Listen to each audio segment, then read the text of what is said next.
பொதுவாகவே நம்மை சுற்றி சுழன்று கொண்டிருக்கும் இந்த உலகம் நல்ல விதமாக தான் சுழல்கிறது.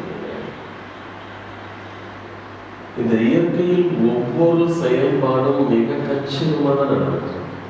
நம்மை சுற்றி இருக்கிறவங்க அத்தனை பேரும் ஏதோ சில நல்ல காரியங்களை அவங்க தொடர்ந்து செஞ்சுட்டு தான் இருக்காங்க. ஆனால் நம்ம ஒவ்வொருத்தருடைய மனம் நல்ல மனமாக இருந்தால் இந்த உலகத்தில் நடக்கின்ற நல்ல விஷயங்களை மட்டும் அது பார்க்கின்றது, நல்லதை மட்டும் சிந்திக்கின்றது, நல்லதை மட்டுமே பேசுகின்றது, நல்லதை மட்டுமே செய்கின்றது, நல்ல வாழ்க்கை மனம் நல்லவர்களுக்குள் வாழ்கின்றது. என்னைக்கு நம்முடைய மனம் நல்ல பாதையை கொஞ்சம் கடந்து அதுல கொஞ்சம் சந்தோஷம், இதுல கொஞ்சம் சுகம் இருக்கு அப்படின்னு தேடி போகுதோ அப்பவே நமக்கு ஆசையின் அடிப்படையில் துன்பம் வர ஆரம்பிச்சிருங்க. நமக்குள்ள ஆசை பேராசையாக வளர்ந்து துன்பமும் அதுக்கு ஏற்ற மாதிரி வளர்ந்து. அதனாலதான் ஞானிகள் என்ன சொல்றாங்கன்னா, உங்ககிட்ட இருக்கக்கூடிய துன்பத்தின் அளவு என்ன தெரியுமா அப்படின்னு கேட்கிறாங்க. உங்ககிட்ட எவ்வளவு இருக்கக்கூடிய துன்பத்தின் அளவு என்ன தெரியுமா? தெரியலையே. உடனே அவங்க சொல்றாங்க, நீங்க எவ்வளவு அளவு ஆசை வச்சிருக்கீங்களோ அவ்வளவு அளவு நீங்க துன்பத்தை வச்சிருக்கீங்கன்னு அர்த்தம். அவ்வளவுதான். அப்ப நம்ம ஒவ்வொருத்தருக்குள்ளே இவ்வளவுதான் நியாயமான ஆசை இருந்துச்சுன்னா நம்ம கிட்ட இருக்கிற துன்பம் இவ்வளவுதான். நம்ம கிட்ட இவ்வளவு ஆசை வச்சிருக்கோம் அப்படின்னா நம்ம துன்பம் இவ்வளவுன்னு அர்த்தம். இவ்வளவு வருஷம் ஆசை வச்சிருந்தாங்கன்னா இவ்வளவு துன்பம் இருக்குன்னு அர்த்தம். இன்னும் அளவு கடந்த ஆசை வச்சிருந்தாங்கன்னா அவங்களுக்கு அளவு கடந்த துன்பம் இருக்குன்னு அர்த்தம். ஏன்னா துன்பம் மட்டும்தான் நம்மை வாழ்க்கையில் முன்னேற விடாம தடுக்கின்ற தடை துன்பம் தான். மனிதர்களுக்குள்ள இருக்கக்கூடாத ரெண்டே விஷயம், அல்லது மனிதர்களுக்குள்ள இருக்கக்கூடாத ரெண்டே விஷயம் என்னன்னா, ஒன்று கோபம், இன்னொன்று காசு. இந்த ரெண்டும் நமக்குள்ள அதிகமா இருந்துச்சுன்னா நம்ம ஏதோ தவறான மனநிலையில் இருக்கும். நம்ம வேற நம்ம ஏதோ கொஞ்சம் தப்பான மனிதனா உள்ள இருக்கோம். எனக்கு எப்ப பார்த்தாலும் கோபம் வரும், எதை பார்த்தாலும் ஆசை வரும் அப்படிங்கிற ஒரு நிலை நமக்குள்ள இருந்துச்சுன்னா நிச்சயம் நம்ம கொஞ்சம் வெளியில கவனத்தை விடாம உள்ள கவனத்தை செலுத்தி நம்மை கொஞ்சம் சரி பண்ணிக்கிறது மிக மிக நல்லதா இருக்கும். பொதுவாகவே மனிதனுடைய வாழ்க்கை சில நேரங்கள்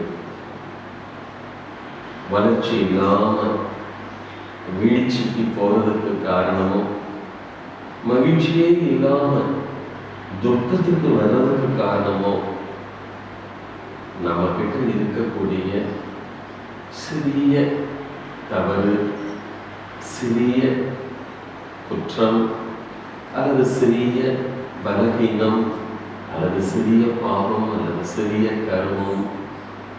இதுதான், வேற ஒண்ணுமே கிடையாது. நம்ம கிட்ட இருக்கக்கூடிய வாழ்க்கையின் வறட்சிக்கு போக முடியாம வீழ்ச்சிக்கு நம்ம வர்றோம்னா நம்ம கிட்ட ஏதோ சம் வீக்னஸ் இருக்குன்னு அர்த்தம். ஏதாவது ஒரு பலகீனம் நம்ம கிட்ட இருக்குன்னு அர்த்தம். அந்த பலகீனத்தை அடுத்தவங்க சொல்லி, உங்ககிட்ட இந்த தப்பு இருக்கு, உங்ககிட்ட இந்த குறை இருக்கு, உங்ககிட்ட இந்த குற்றம் இருக்கு, உங்ககிட்ட இந்த பாவம் இருக்கு, உங்ககிட்ட இந்த கர்மம் இருக்குன்னு அடுத்தவர்கள் நம்மிடம் சொல்வதற்கு முன்னால் நம்மை நாமே சுய பரிசோதனை செய்து, ஓ இன்னைக்கு நான் அந்த தப்பு பண்ண போறது, இன்னைக்கு நான் என்னுடைய பலகீனத்தை காட்ட போறதில்லை, அதை பலமா மாற்ற போறேன், நான் இன்னைக்கு குற்றம் இல்லாம இருக்க போறேன், வாழ போறேன். இந்த மாதிரிலாம் நமக்குள்ள நம்ம ஏதாவது ஒரு முயற்சி எடுத்தோம்னா நிச்சயம் நம்முடைய வாழ்க்கை மிகப்பெரிய அளவில் உயரும். எதுக்கு இதை சொல்றோம்னா, கப்பல் எவ்வளவு பெருசா இருந்தாலும் அந்த கப்பலுக்கு பாதிப்பு ஒரு சின்ன வாட்டை தான். உண்மைங்களா? கப்பல் இவ்வளோ பெருசு இருக்குங்க, ஐயோ 1 கிலோமீட்டர் அளவுக்கு இருக்கு அப்படின்னு பேசினாலும் அப்புறம் ஏன் இந்த கடல்ல இறக்காம ஏன் இந்த கரையில நிறுத்திருக்கீங்க அப்படின்னு கேட்குறாங்க. இல்லைங்க, அது ஒரு சின்ன ஓட்டை, அவ்வளோதான். உடனே இன்னொருத்தர் கேட்குறாங்க, நீங்க இவ்வளோ பெரிய கப்பலை சின்ன ஓட்டை இருக்கிறதுக்காக நிறுத்திருக்கீங்க, இறக்கி ஓட்ட வேண்டியதானு கேட்குறாங்க. ஓட்டிட முடியுங்களா? ஓட்டிட முடியாது. அது மறுக்கரை சேர்றதுக்கு முன்னால கடல்ல மூழ்கி போயிடும்.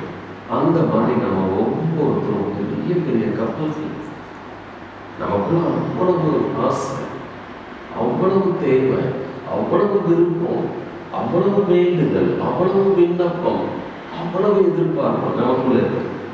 கற்பனை இருக்கு, கனவு இருக்கு, நோக்கம் இருக்கு, குறிக்கோள் இருக்கு, எல்லாமே நமக்குள்ள இருக்கு. இவ்வளவு சரக்குகளையும் ஏற்றிட்டு இந்த ஒவ்வொரு கப்பலும் வாழ்க்கைங்கிற கடல்ல மிதந்து போய் லட்சியத்தை அடைச்சே ஆகணும். இல்லைன்னா வெற்றி அடைச்சே தீரணும். அதுதான் ஒவ்வொருத்தருடைய நோக்கம். அப்ப நம்ம ஒவ்வொருத்தருக்கு இலக்கு வெற்றி தான் அப்படிங்கும் போது இந்த கப்பல்களில் வேறு யாராலும் ஒரு ஓட்டை போட்டிருக்க, நாமே நமக்கு தெரியாம ஒரு ஓட்டை போட்டிருக்க, அடுத்தவங்க நம்மை ஓட்டை போட்டாலும் நம்மை ஓட்டை போட்டுக் கொண்டாலும் மூழ்க போறது இந்த கப்பல்கள் தான்.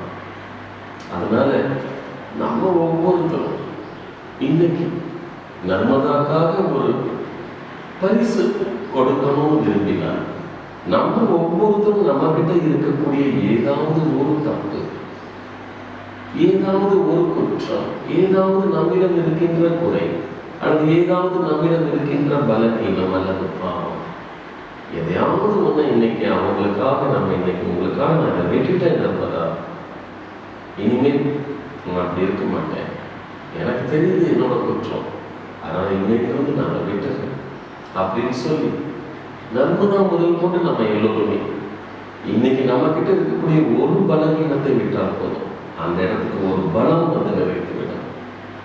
இப்படி பார்த்தா எவ்வளவு சின்ன மனிதன் இருக்குது, எவ்வளவு பெரிய மனிதன் வரைக்கும் ஒரு 2-3 பலவீனத்திற்கு மேல எந்த மனிதர்கிட்ட இல்லை. நீங்க கணக்கெடுத்து வேணாலும் பாருங்க, எவ்வளவு பெரிய மனிதராக இருந்தாலும் அவங்க கிட்ட என்னதான் இருந்தாலும் என்கிட்ட ஒரு சின்ன கெட்ட பழக்கம் இருக்குன்னு பாருங்க. எவ்வளவுதான் சரி உங்ககிட்ட பணம் போங்க, நான் என் வாழ்க்கை கெட்டு போனதே ஒரு சின்ன விஷயத்துல தான் சொல்லுவாங்க.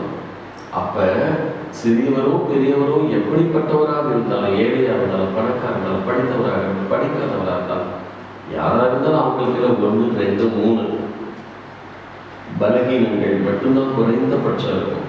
நம்ம நினைச்சா ஒவ்வொரு பிறந்த நாளிலும் நம்ம ஒவ்வொரு பலகீனத்தை விட்டுட்டு வந்தோம்னா, அதுக்கு பதிலாக ஒவ்வொரு பலத்தை நம்ம ஃபாலோ பண்ணிட்டு வந்தோம்னா, நம்ம கிட்ட 2 பலவீனம் இருந்துச்சுன்னா எத்தனை வருஷத்துக்குள்ள அந்த பலவீனம் போகுங்க? நம்ம கிட்ட 2 பலவீனம் இருக்கு, 2 வருஷத்துல நம்ம விட்டு போயிடும். இல்லை இல்லை, என்கிட்ட 3 பலவீனம் இருக்கு, எனக்கே நல்லா தெரியும், நான் அடிக்கடி கோபப்படுறேன், எதுக்கு எடுத்தாலும் கவலைப்படுறேன், ஏதோ நினைச்சாலும் வெறுப்படைகிறேன், இப்படிலாம் எனக்குள்ள நான் இருக்கிறது எனக்கே தெரியுது.